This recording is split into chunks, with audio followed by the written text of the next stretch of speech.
pagkugi ay tinapulan, wakay pulos pagkaamahan, hadilok man ka mainitan, sigig silpon walay ma-income, ang asawa gibantayan, kay nakikchat daw sa apam.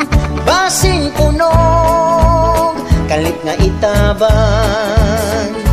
Hoy pagkugi, hoy pagkugi, aron asawa mo'g anak dili taw magutman. Hoy pagkugi, hoy pagkugi, sa imong asawa ug anak gusto na kang biyaan.